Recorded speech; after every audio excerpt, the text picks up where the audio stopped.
Greetings and welcome to the Upper Pen podcast. My name is Dakota Van Linden, and today I'm speaking with Eric Ugland, author of the Good Guys LitRPG series. Eric is a self-published author with 9 books in his Good Guys series and 5 in his Bad Guys series. What makes Eric stand out as a writer in an ever-increasing genre is Montana. No, not the state. Montana is the main character of The Good Guys. He's an ex-biker dude from Lower Michigan who has an obsession with Faygo root beer and 2 otter-like sidekicks. Montana is overpowered, but as much as this helps him in Valdrani, it comes with its own hilarity and challenges for the blood-covered Duke. Montana is a modern-thinking guy. He wants all sentient peoples to live in peace, something that's not always possible in a world that is much like Earth, and that there are races deemed undesirable by people in power. Hello, Eric. Thank you for joining me. My pleasure. Thanks for having me. So tell me about how you got started writing The Good Guys, or The Bad Guys even. Well, I've been writing books for a long time, and I noticed LitRPG as a sort of an emerging genre a few years ago. And I started reading some books, and I liked what I was seeing, and I realized that there was a lot of opportunity there. And I decided to write one, and I read a whole bunch, did some research, built my own world, and then, I don't know, I just decided that the first thing to do would be kind of an old hack and slash throwback to original Dungeons and Dragons. Did you find it difficult to get started self-publishing? Originally when I did, it was a little bit confusing, but by the time I published The Good Guys, I had 3, 6, 9 or 10 other books already published. Mm-hmm. So I was reasonably confident in my workflow. So how did you get started self-publishing back before those books, those original 9 or 10 books? So in, 2013, I guess, I started listening to the self-publishing podcast, which I think has gone by now. They shifted to a different podcast. And they wrote a book called Write, Publish, Repeat. And I read that. And I had this idea for a TV show, because I started by writing plays and then screenplays and sort of branched into also planning on writing television. So I had this idea for a TV show, and I just wasn't having any luck getting any bites or anything. So I was like, well, if I just self-publish, then it's just me. If I don't get any bites, it's my fault, not someone else. And so I wrote it as a sort of episodic serial. So 6 novellas that tied together to make one big story. And then that's how I started. Have you been approached by any publishing houses or anything that want to kind of bring you into the fold now that you've established yourself? No, not really. I have, I'm with Tantor for my audiobooks. Well, most of my audiobooks. And then I'm with LMBPN for my German translations. And then LMBPN also published my mystery series, and Podium picked up that mystery series to be an audiobook. Okay. So not really, big in the indie world, but not one of the big 5 traditional houses. That's okay. The Good Guys is so great. Thank you. It really entertains me, like deeply, deeply entertains me. It's like the classic D&D campaign that I want to play, that I can't play during all of this. You have that one guy who doesn't really know how to play, but somehow rolled really phenomenal stats. Yeah, that's me. Yeah. Yeah, but we'll get to more questions about that in a little bit. Sure. So you mentioned that you kind of like stumbled on LitRPG as an emerging genre. Mm-hmm. What made you want to do LitRPG versus typical fantasy for this world? I liked being able to ask some of the questions about sort of how a fantasy world might operate, and I felt that LitRPG offered more of a way to let others peek behind the curtain as well. And I wanted to, part of it was also the commercial aspect. LitRPG was booming. I came in right at kind of the tail end of the gold rush days, or, right after you could literally publish anything with LitRPG and it would sell hundreds of copies. I got very fortunate there as well. As, you know, I just put this book out and people seem to grab it and run away with it. So that was one of the reasons. You know, traditional fantasy is also still heavily dominated by the traditional publishers, much more so than any. I think I would say it's probably that in mystery. Outside of cozy mysteries, are probably most dominated still by traditional publishers. And I just didn't want to. I wanted to have more playful opportunities, and I felt that there was a better sense of humor in LitRPG than traditional fantasy. That's very fair. Mr. Paul is very hilarious. I try. So one thing that I like about The Good Guys is it's really not a game. In the last 9 books, there's allusions to something more than just this game world. So I like that it goes kind of beyond even the LitRPG genre. Yeah, I would say it's probably more isekai or portal fantasy. And it's definitely, the game elements are there, but I got kind of tired of seeing the worlds where only the hero had the game elements. And so what would it mean if everyone had access to a character sheet and everyone was sort of playing that game? Really, the only thing I pulled away is that the sort of hero characters get respawns and kind of the natives don't really. Yeah. That also brings up the idea of audience. Do you think the audience for LitRPG is very specialized? Like, do you have to write to them, or do you kind of not think about them at all and you just kind of write what you're going to write? I would say there's an even mix. I do consider the audience, just because that's kind of the job, you know. But I wouldn't necessarily say, well, I mean, I would say looking at my readers and the people that I've come across, there certainly seems to be a group of people who are coming to this genre who have not necessarily been readers before. And I think that's unique among the genres, is that LitRPG is pulling people back into books and stories and audiobooks. So we're not necessarily pulling readers from other genres so much as we're sort of converting people who would normally be just playing a video game into maybe listening to a book as well as playing a video game. I have a lot of truckers who are my readers, and you know, a bunch of them have said, you know, they tried podcasts and whatnot in the past, but this is the first time they found something that holds their attention and keeps them focused on the road at the same time.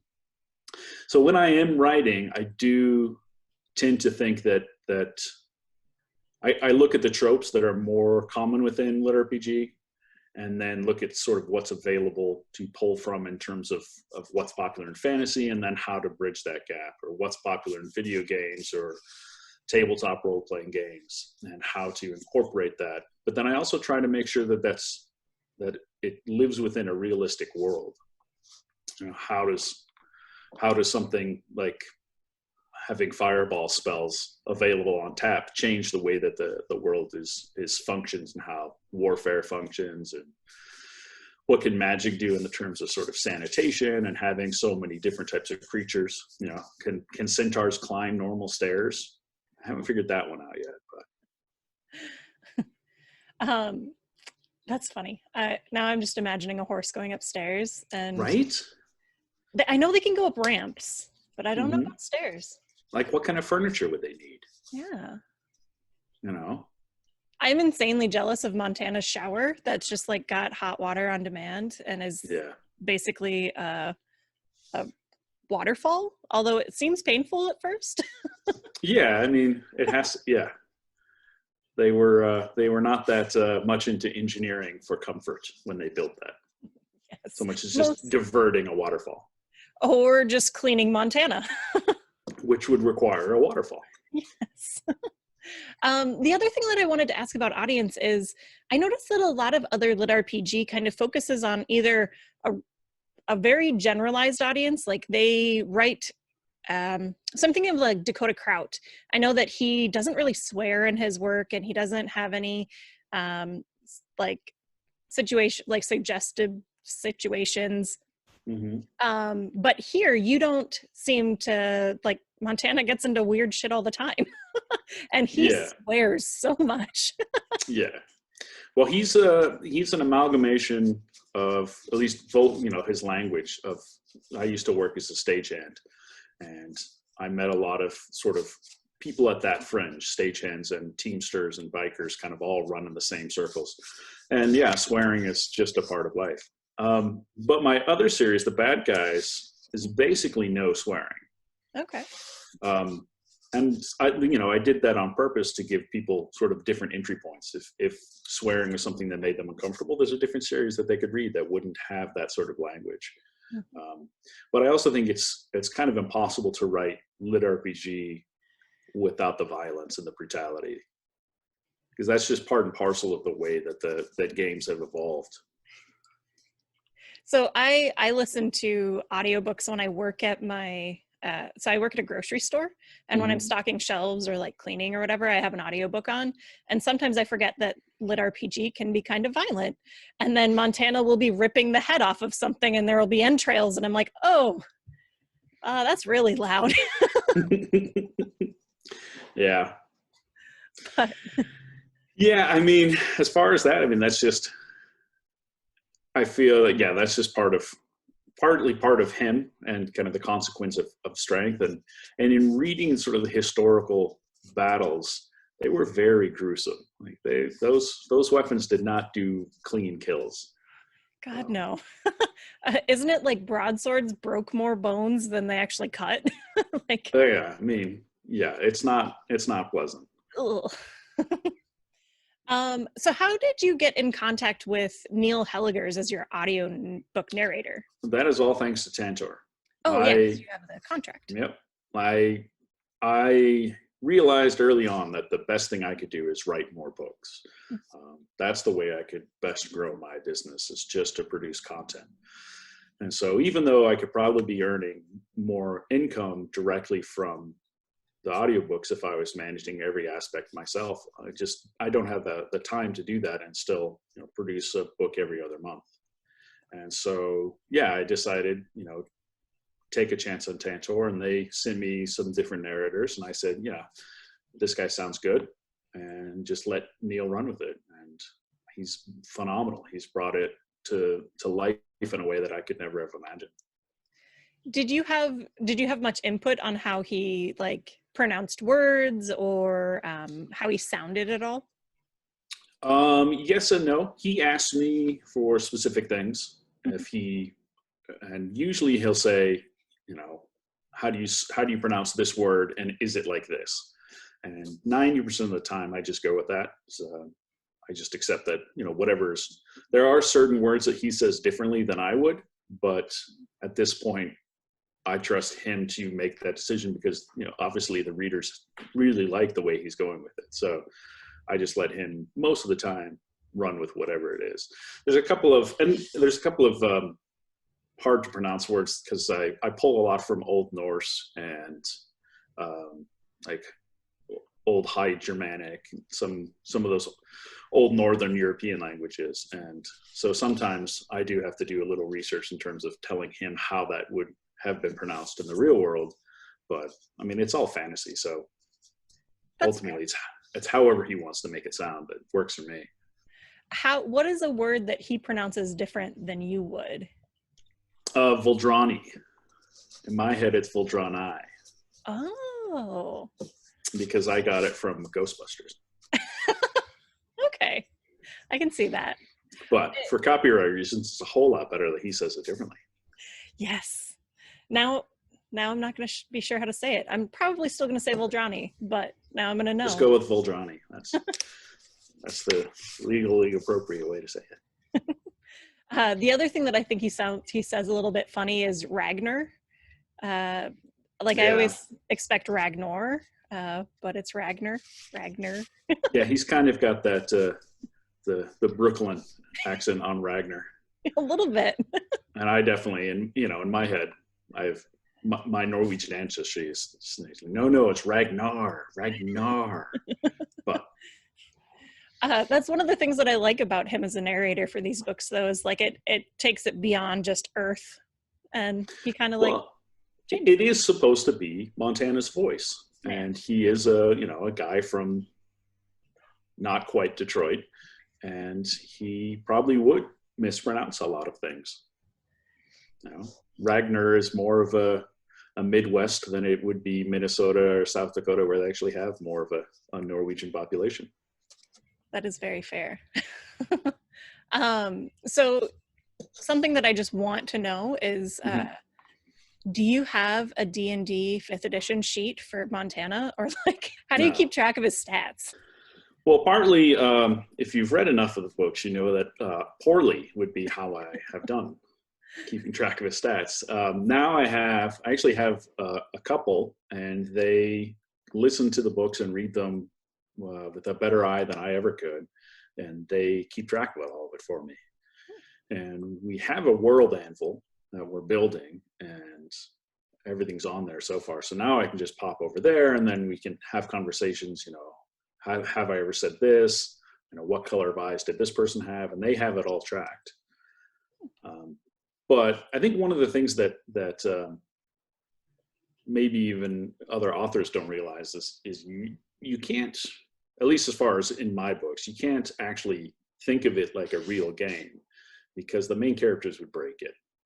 It's not a fair game for everybody else. It's purposefully bent towards the main characters in order to make a story interesting and to continue along in a series. That makes a lot of sense to me, especially because the way the world is built, it's more than just the game. It's more than it seems like Montana is cheating with his godly help. Right. So it makes sense that the rules aren't always so firm, I guess, that they can be malleable. I will say that the rules are firm. Okay. I do have, they're firm as when I write them, then they stay ironclad. I never change the rules after I've written them. There may be situations that I haven't come up with yet where the rules aren't there, but the rules are mostly in place. Now, are they bent? Are they pushed? Sure. But that's also part of the way that the game is being played. Okay. I guess that makes a lot more sense. Yeah. Is Mr. Paul a player in the game, or is he something else? He is something else. I will say that all the gods are something else, because they are not necessarily allowed to directly intervene.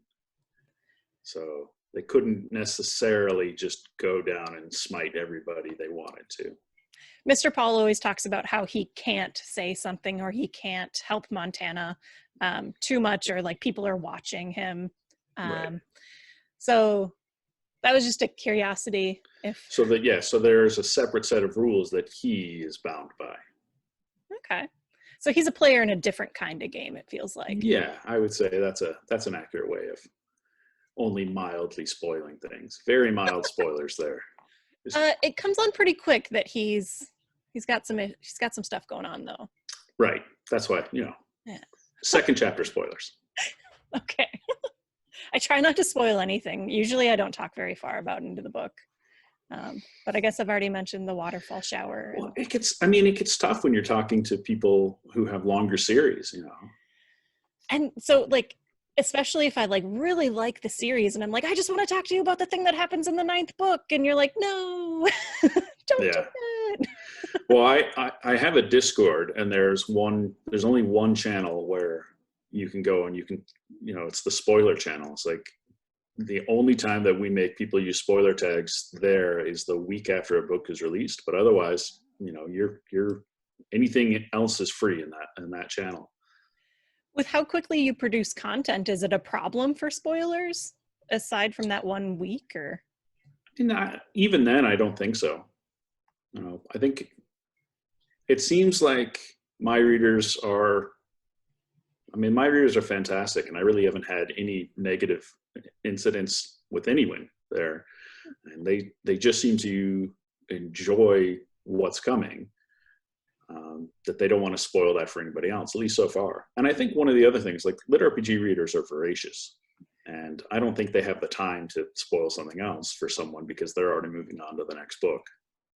Well, I think that's partially you guys as writers is you are so quick. Like I remember watching for the new like the new Bad Guys book, if I can speak, and you pushed it back like a month or two, and you're like, I've never had to do this. I'm sorry, and Yeah.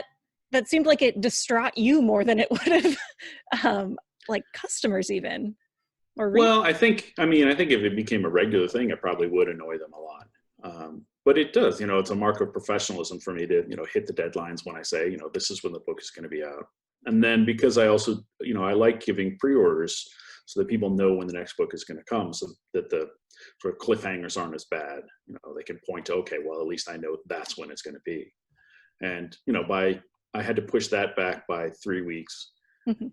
And that means that I have 3 less weeks now to write the next Good Guys because that pre-order date was already set by that time. So it was, it is now something that future Eric had to deal with, which is now this Eric is going to have to deal with.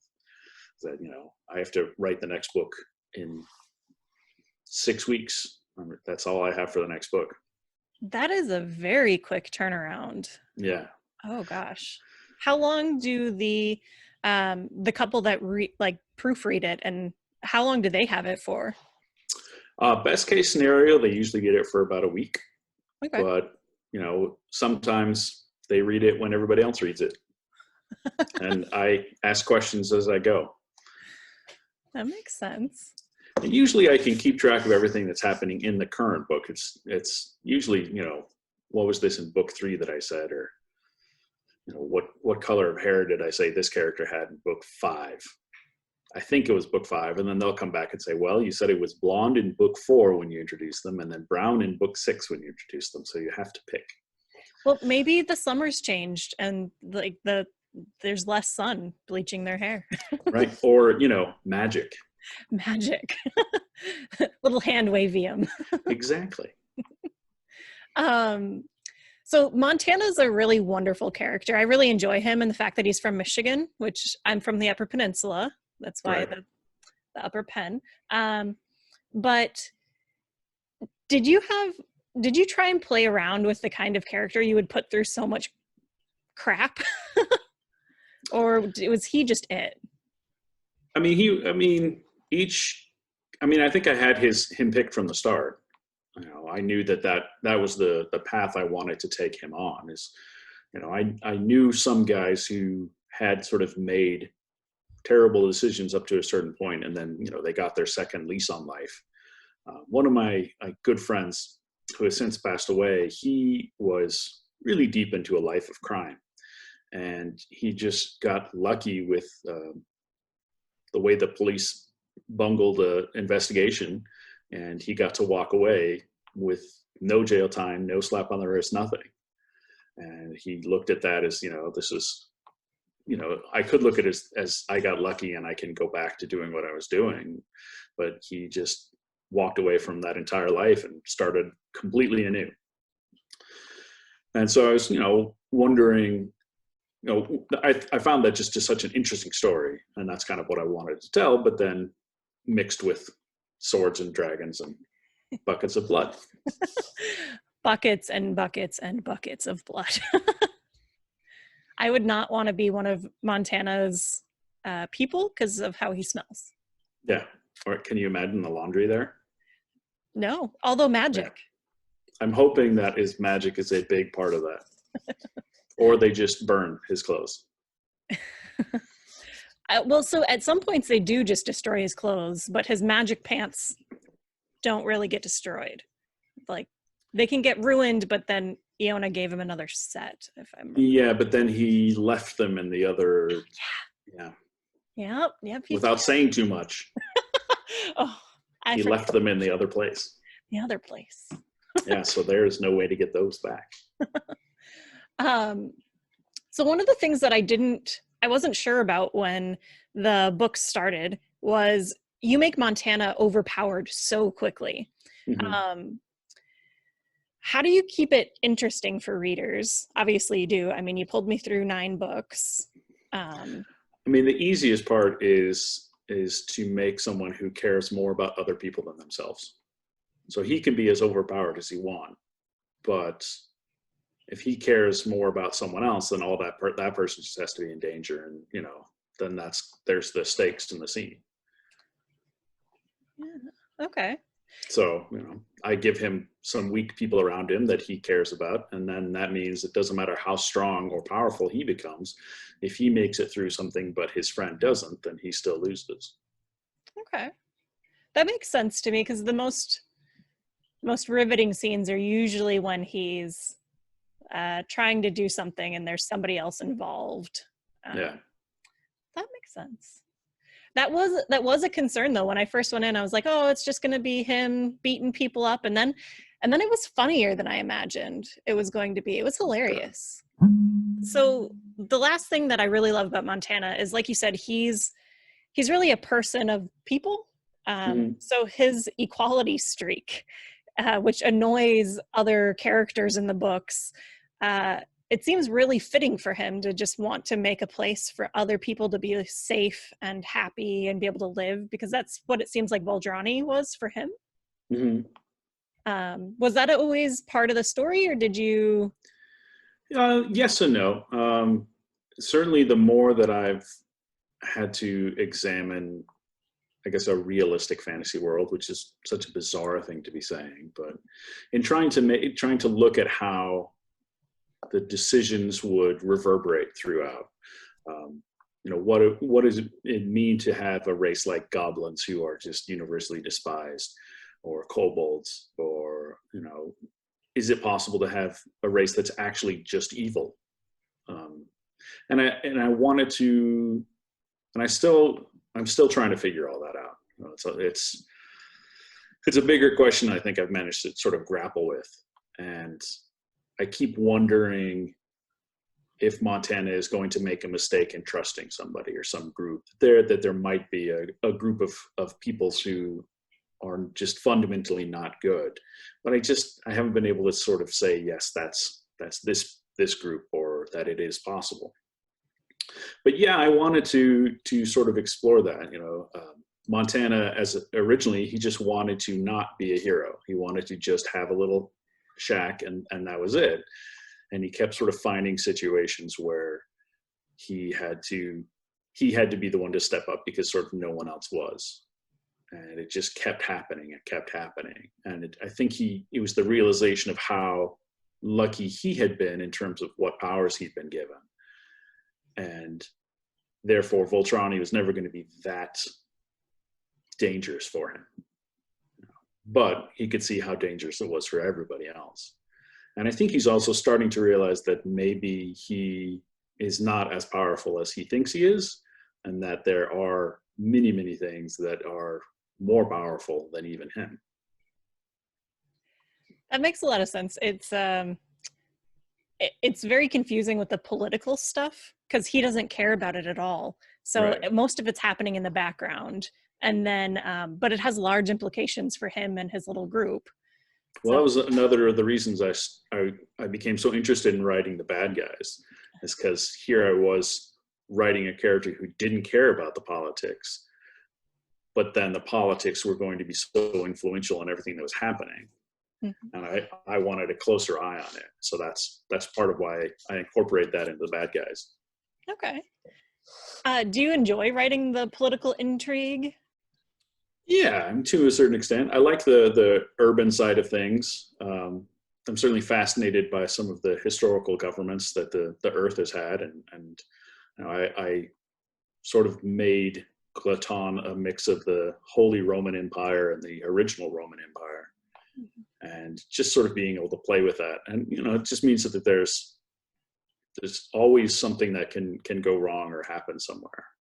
There's so many different lines of power and so many people who are vying for control. Okay. Are you writing any other books right now besides The Good Guys and the Bad Guys? Well, it depends what you mean by writing. I have a whole nother series that I've been sort of building in the background, and I just don't know how to schedule it. Okay. So the problem is if I try to add another series in and I'm still only writing 6 books a year, then do I write 2 books a year in each series? Does that mean then that people are waiting, 6-8 months for the next book of the series that they like to come out? I just don't know how to make that work quite yet. I don't know. I'd be interested in another series personally. So I mean, everyone seems to want another series, but then they quickly turn around and be like, but that you're going to keep writing good guys, right? Like you're not going to stop bad guys. So it's tough trying to figure out how to shoehorn it in. But yeah, I do have, the 3rd series, The Ugly Guys, that has to try to fit in somewhere. It's about a kobold. that's magical. Now I really want it to come out. I really love the kobolds. I think they're such weird little characters. I love them too. I've always loved kobolds. I don't know how they became what they are in my books, but yeah, they show up everywhere. Kobolds and mimics. I have kobolds and mimics everywhere. I really wanted, this is a little spoiler, so maybe I won't put it in the podcast.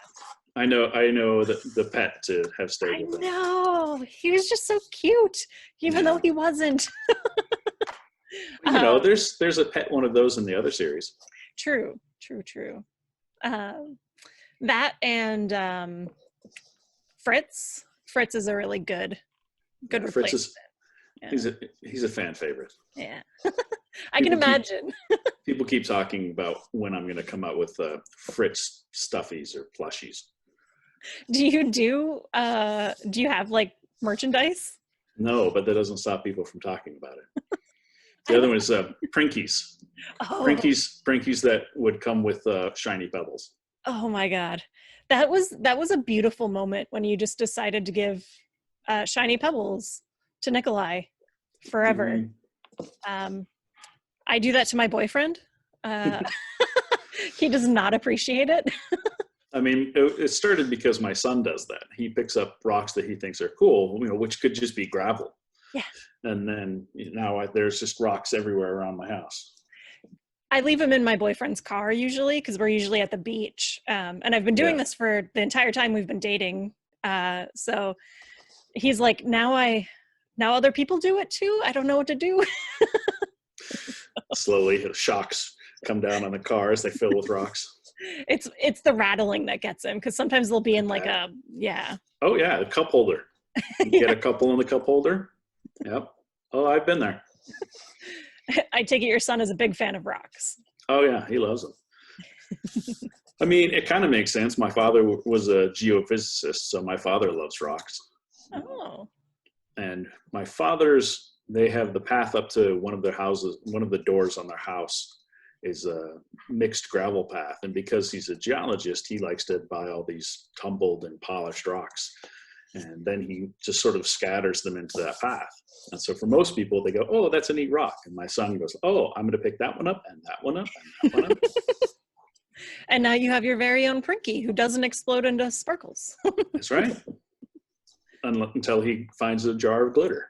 Oh my God, that would be a nightmare. Just don't ever buy glitter. Yeah, it's too late. Fair. Glitter rocks. The other thing that I wondered about with how quickly you write them is, do you have like a arc that you're following? Mm-hmm.